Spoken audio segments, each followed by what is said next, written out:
Hello friends. तो मैं कंचन चौहान आपका स्वागत करती हूँ अपने चैनल पे। तो इस वीडियो में हम आज देखेंगे यूजीसी नेट के सेकंड पेपर ज्योग्राफी के सिलेबस को, जो जिसमें इसमें भी 10 यूनिट होता है और 10 यूनिट से 10-10 क्वेश्चन पूछे जाते हैं। इस तरह से सेकंड पेपर में 100 क्वेश्चन पूछे जाते हैं। तो इन 10 यूनिट को हम ओवरऑल पहले ऊपर ऊपर से देख लेते हैं और फिर इसके अंदर जो भी सब टॉपिक्स हैं उसको देखेंगे। तो आइए हम देखते हैं इन 10 यूनिट को, कौन कौन से यूनिट से कौन कौन से भाग पूछे जाते हैं। तो पहला यूनिट है भू आकृति विज्ञान, जियोमॉर्फोलॉजी। दूसरा है जलवायु विज्ञान। तीसरा है समुद्र विज्ञान। चौथा है पर्यावरण भूगोल। पांचवा है जनसंख्या एवं अधिवास भूगोल। छठा है आर्थिक गतिविधि और क्षेत्रीय विकास का भूगोल। फिर है सातवां सांस्कृतिक, सामाजिक एवं राजनीतिक भूगोल। ठीक है। आठवां है भौगोलिक चिंतन। नवां है भौगोलिक तकनीकियाँ एवं 10वां है भारत का भूगोल, इंडियन ज्योग्राफी। ये सबसे ब्रॉड इसका टॉपिक का भाग है और यहाँ से अच्छे खासे क्वेश्चन भी पूछे जाते हैं। सभी यूनिट से जरूरी नहीं है कि 10-10 ही क्वेश्चन पूछे जाते हैं। तो अगर जो जैसे कि फिजिकल ज्योग्राफी हो गया, इंडियन ज्योग्राफी हो गया और फिर ये भौगोलिक चिंतन, इन सब से थोड़े ज़्यादा क्वेश्चन पूछे जाते हैं जो कि पॉपुलर सब्जेक्ट है। इनसे बहुत अधिक जो कि इंटरेस्टिंग है, तो एग्जामिनर भी इनसे अधिक क्वेश्चन पूछ लेता है। तो आइए हम अब देखते हैं इन सभी टॉपिक के सभी यूनिट के अंदर क्या क्या हमें पढ़ना है, कौन कौन से इस यूनिट के अंदर कौन कौन से सब टॉपिक हैं। तो इसको हम देख लेते हैं। तो फर्स्ट यूनिट है जियोमॉर्फोलॉजी। इसमें हमें देखना है महाद्वीपीय प्रवाह, प्लेट विवर्तनिकी, आंतरिक एवं बाह्य बल, अनाच्छादन एवं अपक्षय, भू आकृति चक्र। इसमें डेविस और पेंग का मुख्य रूप से पढ़ना है। ढाल विकास का सिद्धांत और प्रक्रम, भू संचलन। भू संचलन में देखना है हमें भूकंपीयता, वलन, भ्रंश तथा ज्वालामुखीयता। फिर स्थल निर्माण की घटनाएं, भू आकृतिक संकट। इसमें भूकंप, ज्वालामुखी, भूस्खलन, हिमस्खलन, इन सब के बारे में अध्ययन करना है। सेकेंड यूनिट है क्लाइमेटोलॉजी। इसमें वायुमंडल की संरचना एवं संयोजन, सूर्यातप क्या है, पृथ्वी का ऊष्मा बजट, तापमान, वायुमंडलीय दाब और पवनें। नेक्स्ट है वायुमंडलीय परिसंचरण। इसमें वायु राशियाँ, वाताग्र तथा ऊपरी वायुमंडलीय वायु संचलन, चक्रवात एवं प्रतिचक्रवात। इसमें उष्णकटिबंधीय चक्रवात एवं शीतोष्णकटिबंधीय चक्रवात को अध्ययन करना है। फिर है कोपेन एवं थॉर्नसोट की जलवायु वर्गीकरण, एनसो घटनाएं। इसमें एलनीनो, लानीनो, दक्षिणी दोलन। फिर है मौसमी संकट और आपदाएं। इसमें चक्रवात, तड़ित झंझा, टॉर्नेडो, ओलावृष्टि, उष्ण एवं शीतलहरें, वृष्टि प्रस्फोट, हिम झील प्रस्फोटन, जैसे ग्लोफ के नाम से भी जाना जाता है। फिर जलवायु परिवर्तन, विगत दशकों के जलवायु परिवर्तन के साक्ष्य एवं कारण, क्या कारण रहे हैं। फिर है वैश्विक जलवायु पर मानव का प्रभाव। थर्ड यूनिट है ओशनियोलॉजी, समुद्र विज्ञान। इसमें हमें पढ़ना है महासागरीय उच्चावच, संयोजन, तापमान, घनत्व, लवणता, संचरण। इसमें गर्म और ठंडी धाराएं, लहरें, ज्वार भाटा क्या है, समुद्र स्तर परिवर्तन है। संकट में आएगा सुनामी और चक्रवात। सुनामी और चक्रवात क्या है, इसके बारे में पढ़ना है। नेक्स्ट है पर्यावरण भूगोल, इन्वायरमेंटल ज्योग्राफी। इसमें है पारिस्थितिकीय, भौगोलिक वर्गीकरण और मानव पारिस्थितिकीय क्रियाएं, पोषण स्तर क्या होता है, ऊर्जा प्रवाह क्या है, चक्रण में हो गया भू रासायनिक चक्र, कार्बन चक्र, नाइट्रोजन चक्र व ऑक्सीजन चक्र, ये क्या होते हैं, इसका अध्ययन करना है। नेक्स्ट है खाद्य श्रृंखला, खाद्य जाल और पारिस्थितिकीय पिरामिड। फिर है मानवीय पारस्परिक अंतर संबंध और प्रभाव। फिर है पर्यावरणीय नैतिकता, गहन पारिस्थितिकी, पर्यावरणीय संकट और आपदाएं। इस संकट आपदाएं में है वैश्विक तापमान, नगरीय उष्ण द्वीप, वायुमंडलीय प्रदूषण, जल प्रदूषण, भूमि निम्नीकरण, क्या क्या समस्याएं हैं, इनका अध्ययन करना है। नेक्स्ट है जो राष्ट्रीय कार्यक्रम और नीतियाँ जो चलाए जा रहे हैं, कानूनी प्रावधान, पर्यावरणीय नीति, अंतर्राष्ट्रीय समझौते, अंतर्राष्ट्रीय कार्यक्रम एवं नीतियाँ। इन अंतर्राष्ट्रीय कार्यक्रम नीतियों में मुख्य है वेटलैंड कमीशन, क्योटो प्रोटोकॉल, कार्यसूची एजेंडा 21, संधारणीय विकास एवं पेरिस सहमति, जो कि फर्स्ट पेपर के का भी भाग है ये। तो इस यूनिट को तैयार करने से हमें ये बेनिफिट मिलेगा कि सेकंड पेपर के तो क्वेश्चन सॉल्व करेंगे, उसके साथ ही साथ हमें फर्स्ट पेपर में भी इसके क्वेश्चन मिलते हैं, तो इसका दोनों तरह से बेनिफिट है। तो अब हम देखते हैं पाँचवा यूनिट। पाँचवें यूनिट में क्या पढ़ना है, इसमें जनसंख्या एवं अधिवास भूगोल। इसमें जनसंख्या भूगोल से पढ़ना है जनसंख्या आंकड़ों का स्रोत क्या है, जनगणना क्या है, प्रतिदर्श सर्वेक्षण यानी सैंपल सर्वे, इसमें जन्म मरण सांख्यिकी, आंकड़ों की विश्वसनीयता और त्रुटि, विश्व जनसंख्या वितरण, मापन प्रतिरूप और निर्धारक, विश्व जनसंख्या वृद्धि, इसमें पूर्व ऐतिहासिक काल से आधुनिक काल तक, फिर जनांगीय संक्रमण सिद्धांत, ये जो है जनसंख्या वृद्धि का सिद्धांत। इसमें इस सिद्धांत में माल्थस, सैडलर और रिकार्डो, इनका सिद्धांत पढ़ना बहुत ही मुख्य है। ये जन्म दर और मृत्यु दर विश्लेषण, इसके जैसे कि इसके संकेतक क्या है, निर्धारक क्या है, विश्व प्रतिरूप क्या है, इसका अध्ययन करना है। फिर जनसंख्या प्रवास, प्रवास में इसके प्रकार, इसके कारण, परिणाम और प्रतिमान, इसके मॉडल्स, उन मॉडलों को पढ़ना है। नेक्स्ट है जनसंख्या संरचना एवं विशेषताएं। इसमें आयु, लिंग, नगरीय, ग्रामीण, व्यावसायिक संरचना एवं शैक्षिक स्तर का अध्ययन करना है।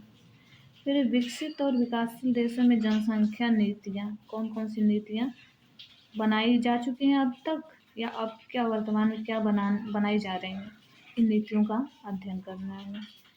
नेक्स्ट है अधिवास भूगोल।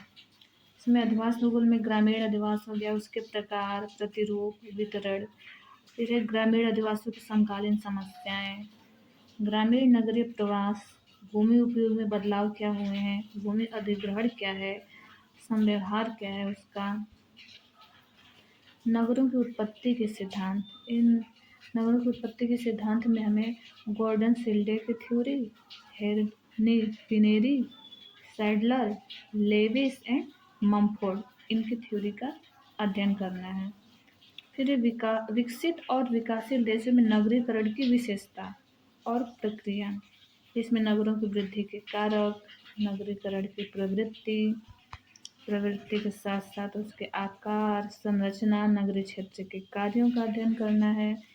नेक्स्ट है नगरीय पद्धतियाँ, इसमें है प्राचीन नगरों के कानून, श्रेणी, आकार और नियम।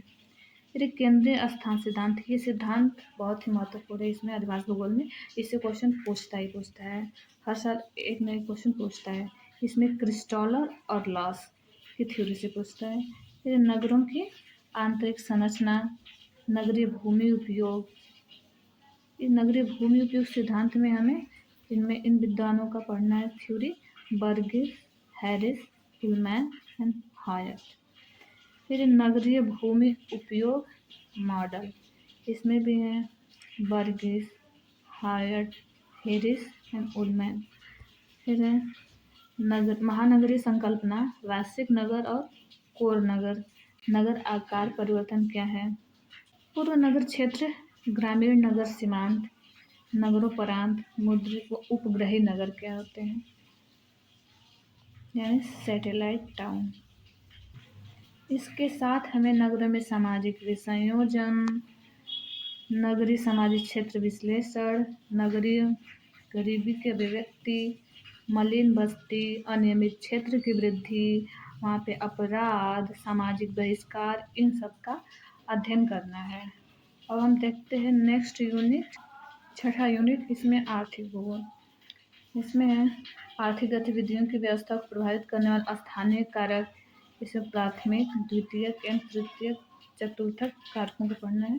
तो प्राकृतिक संसाधन, उनका वर्गीकरण, वितरण एवं संबंधित समस्याएं, प्राकृतिक संसाधन प्रबंधन कैसे करें, विश्व में विकसित विकासशील देशों में ऊर्जा का संकट क्या है, इसका अध्ययन करना है। नेक्स्ट है कृषि भूगोल। इसमें भूमि क्षमता वर्गीकरण एवं भूमि उपयोग नियोजन, शस्य प्रतिरूप, सस्य संयोजन विधि क्षेत्र का निरूपण, इसमें बीबर, दोई एवं रफीउल्ला का अध्ययन करना है। सस्य विविधीकरण, वान थ्यूनेन का भूमि उपयोग नियोजन मॉडल, ये भी एक मुख्य टॉपिक है, इससे भी क्वेश्चन बहुत पूछता है। ठीक है, कृषि उत्पादकता के मापन एवं निर्धारक, कृषि उत्पादकता में क्षेत्रीय विभिन्नता, विश्व कृषि की पद्धतियाँ, इन सब का अध्ययन करना है।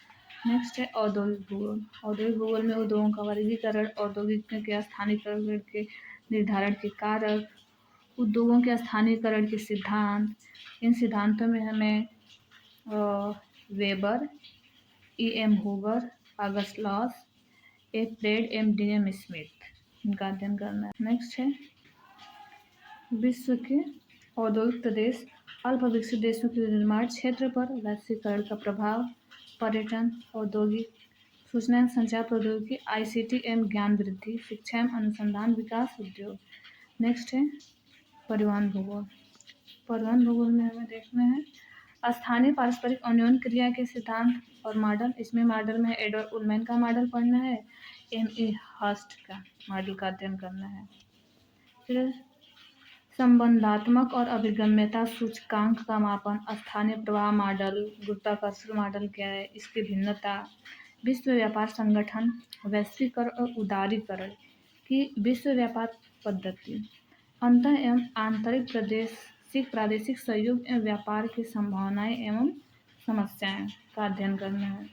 नेक्स्ट है प्रादेशिक विकास। प्रादेशिक विकास में हमें देखना है प्रारूप विज्ञान प्रदेश, औपचारिक और कार्यात्मक प्रदेश, विश्व प्रादेशिक विविधता के सिद्धांत, प्रादेशिक विकास के सिद्धांत, इस सिद्धांतों में हमें अल्बर्ट ओ हर्समैन, गार्डनर, मायर्डल और जॉन फ्राइडमैन के सिद्धांत का अध्ययन करना है। अल्प विकसित आर्यन राष्ट्र का सिद्धांत, वैश्विक आर्थिक खंड, भारत में प्रादेशिक विकास और सामाजिक आंदोलन। नेक्स्ट यूनिट है, इसको हम देखते हैं, इसमें सामाजिक, सांस्कृतिक एवं राजनीतिक भूगोल। इसमें हमें पढ़ना है संस्कृति की संकल्पना, सांस्कृतिक जटिलताएं, क्षेत्र एवं प्रदेश, सांस्कृतिक विरासत, सांस्कृतिक परिस्थितिकी, सांस्कृतिक अभिसरण, सामाजिक संरचना एवं प्रक्रम, सामाजिक कल्याण और जीवन की गुणवत्ता, सामाजिक अपवर्जन, भारत में सामाजिक समूहों के स्थानीय वितरण है, जनजाति, धर्म एवं भाषाएं, पर्यावरण और मानव स्वास्थ्य रुग्णता, परिस्थितिकी, पोषणता की स्थिति, उसके निदान की स्थिति, वर्गीकरण और स्थानीय एवं मौसमी वितरण का प्रतिरूप, विशेषतः भारत के संदर्भ में ही पढ़ना है। भारत में स्वास्थ्य सुरक्षा की योजना और नीति, भारत में स्वास्थ्य पर्यटन। नेक्स्ट राजनीतिक भूगोल। राजनीतिक भूगोल में पढ़ना है परिसीमाएं एवं सरहदों की संकल्पना, विशेषकर भारत के संदर्भ में ही। और फिर इसमें हार्टलैंड एवं रिमलैंड सिद्धांत बहुत मुख्य है, इसका अध्ययन करना। फिर राजनीतिक भूगोल की प्रवृत्ति और विकास, संघवाद का भूगोल, भारत में निर्वाचन सुधार, निर्वाचन व्यवहार के निर्धारक, जलवायु परिवर्तन की भू राजनीति, विश्व संसाधनों की भू राजनीति, भारत की हिंद महासागरीय भू राजनीति और प्रादेशिक सहयोग संगठन। इन संगठनों में है सार्क है, आसियान, ओपेक, EU, विश्व संसाधनों की नव राजनीति। ये काफ़ी वर्तमान के मुद्दे हैं। 8वां यूनिट है भौगोलिक चिंतन, जियोग्राफिकल थॉट। इसमें भौगोलिक ज्ञान में ग्रीक, रोमन, अरब, चाइनीज, भारतीय भूगोलवेत्ताओं का योगदान, इसमें Varenius, Immanuel Kant, Alexander Humboldt, Carl Ritter, Schaefer, Hartshorne. भौगोलिक चिंतन पर डार्विन का प्रभाव, भारतीय भूगोल की समकालीन प्रवृत्ति, भूगोल में कार्टोग्राफी और थीमेटिक विधियों का योगदान, प्रमुख भौगोलिक परंपराएं, इसमें भूविज्ञान, मानव पर्यावरण अंतर संबंध, क्षेत्र अध्ययन और स्थानीय विश्लेषण। भौगोलिक अध्ययन में द्वैतवाद, इसमें भौतिक बनाम मानव, प्रादेशिक बनाम सुव्यवस्थित, निश्चयवाद बनाम संभववाद, गुणात्मक बनाम मात्रात्मक, स्वरूपी बनाम नियमान्वेषी, प्रतिमान विस्थापन, भौगोलिक परिदृश्य। इसमें प्रत्यक्षवाद, व्यवहारिकवाद, संरचनावाद, नियमान्वेषी उपागम और आधुनिकवाद, ये मुख्य हैं। नेक्स्ट यूनिट देखते हैं भौगोलिक तकनीकियाँ, 9th यूनिट में दिया है। इसमें भौगोलिक सूचना एवं आंकड़ों के स्रोत, इसमें जो है स्थानीय एवं गैर स्थानीय, मानचित्र के प्रकार, मानचित्र निर्माण की विधि, कोरोप्लेथ, समघनत्व, आइसोरिथमिक, वर्णमात्र यानी डेसीमेट्रिक, प्रवाह मानचित्र, मानचित्र पर आंकड़ों का निरूपण, इसमें है पाई आरेख, दंडारेख, जीआईसी, आंकड़ा का आधार।